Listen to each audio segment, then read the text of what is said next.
September 10th, 1770. Across East Asia, people looked up.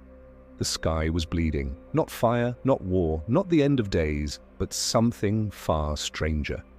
For 9 consecutive nights, the heavens turned crimson. From Japan to the Chinese mainland, from Korea to the islands of Southeast Asia, millions of people witnessed the same impossible sight, a blood-red aurora stretching across the sky. In palace courts, scribes recorded the event with trembling hands. In villages, people whispered prayers. Farmers abandoned their fields. Fishermen refused to go to sea. The records are precise, chilling in their detail. Faint red light in the sky. The heavens turned scarlet. Strange fires burning without smoke. Night after night, the phenomenon returned.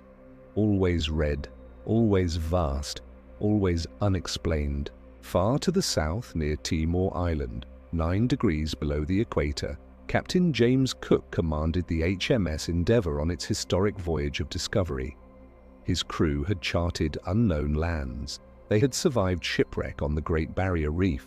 Now they witnessed something beyond any chart or compass. The aurora stretched from horizon to horizon, in the southern hemisphere where no aurora should be. Cook's crew watched in silence as the sky pulsed with otherworldly light. They had no words for what they were seeing. For nearly 3 centuries, this event was lost, buried in palace archives, hidden in personal diaries, forgotten by history, until 2017.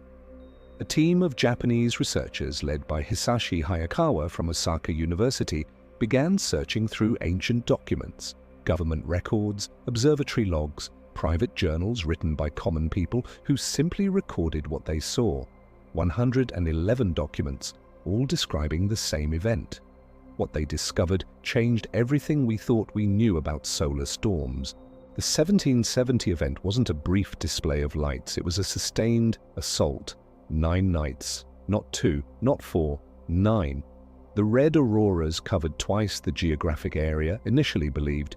They appeared at latitudes where auroras should be impossible, from the Arctic to below the equator. This was no ordinary solar storm.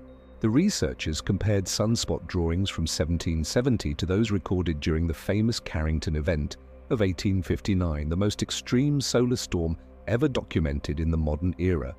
The storm that set telegraph wires on fire. The storm that lit up skies over Cuba and Hawaii. The sunspots from 1770 were twice as large. Twice.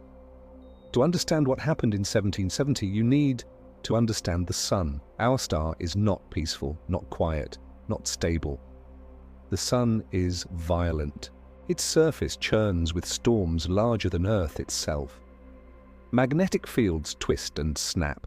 When they break, the sun erupts. Solar flares, coronal mass ejections, billions of tons of charged particles hurled into space at millions of miles per hour. When these particles reach Earth, they collide with our atmosphere. Oxygen and nitrogen atoms become excited, energized, and as they return to their normal state, they release that energy as light, aurora borealis. The northern lights, usually confined to the polar regions, usually green and blue and white. But in 1770, something extraordinary happened. The sun didn't just erupt once, it erupted repeatedly, massively, for over a week. Wave after wave of charged particles slammed into Earth's magnetic field. The impact was so powerful that it pushed the aurora zone southward, thousands of miles from its normal position. The red color tells its own story. Red auroras occur at higher altitudes, where the atmosphere is thinner, where only the most energetic collisions happen. The red light meant the storm penetrated deep, dangerous, unprecedented. For 9 nights, Earth was under siege. Imagine living in 1770, no electricity, no telecommunications, no satellites, no understanding of what you're seeing. In Japan, witnesses described fan-shaped auroras with red glows and white pillars stretching from the northern horizon to directly overhead. Some accounts mention the entire sky being illuminated, brighter than the full moon. In China, government officials ordered investigations. Was this an omen, a warning from the heavens? What did it mean for the empire? In Korea, clouds obscured much of the display, but the accounts that survive speak of fear, uncertainty. And on the HMS Endeavour, somewhere in the vast Pacific, Captain Cook's crew witnessed lights that no European explorer had ever recorded at such latitudes. They were sailors, navigators, men who lived by the stars. But these lights followed no pattern, no rule. The 1770 event didn't cause widespread destruction. There were no power grids to fail, no satellites to lose, no GPS systems to malfunction.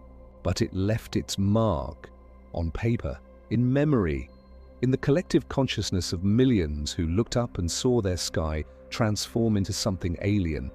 The 1770 storm was not a disaster then, it would be a disaster now. In 1989, a geomagnetic storm far weaker than the 1770 event struck Quebec. The power grid collapsed in 90 seconds. 6 million people plunged into darkness. Transformers damaged as far away as New Jersey. That storm was a whisper compared to 1770. Modern civilization is built on a foundation of electricity, power grids, communication satellites, GPS navigation, internet infrastructure. All of it vulnerable, all of it exposed. A 1770 class event today would cause catastrophic damage. The estimates are staggering.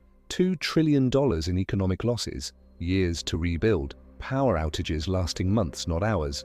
Satellites would fail. Communication networks would collapse. The GPS satellites that guide airplanes, ships, and every smartphone on Earth would be knocked offline. Banking systems, supply chains, emergency services, all dependent on infrastructure that could be destroyed in minutes. Hiroaki Isobe, a solar physicist at Kyoto University, made a chilling statement after the 1770 research was published. Now we know the Carrington event was not a special one. Such events occur from time to time, roughly about once in 100 years. Once in 100 years. The Carrington event was 1859, 166 years ago. The 1770 storm was 255 years ago. We are overdue. Today we watch the sun, not with ancient star charts or palace astronomers, but with spacecraft and satellites. The Solar Dynamics Observatory, the Parker Solar Probe, instruments that can detect solar storms before they arrive. We have warning time now, hours, sometimes a day or two. But what do we do with that warning? You cannot shut down an entire power grid. You cannot bring down every satellite. You cannot stop the world from running. The researchers who rediscovered the 1770 event are still searching, looking for other forgotten storms, other warnings written in old diaries and government records. Hisashi Hayakawa has a message for anyone who finds an old journal mentioning strange lights in the sky or black spots on the sun. Please let us know, because hidden in those documents might be the pattern, the frequency, the key to understanding when the next catastrophic storm will strike. The people of 1770 looked up in wonder and fear. They had no idea what they were witnessing. No framework to understand it, no technology to be destroyed by it. We do. We know exactly what we're looking at. We know exactly what it can do. The sky turned blood red in 1770, not as punishment, not as prophecy, but as a reminder. We live on a fragile planet, orbiting a violent star. For 9 nights in September, the sun reminded humanity of its power. Most people alive today have never seen a major geomagnetic storm. Most people believe it can't happen, but it already did, and it will happen again. The question isn't if, the question is when, and whether we'll be ready.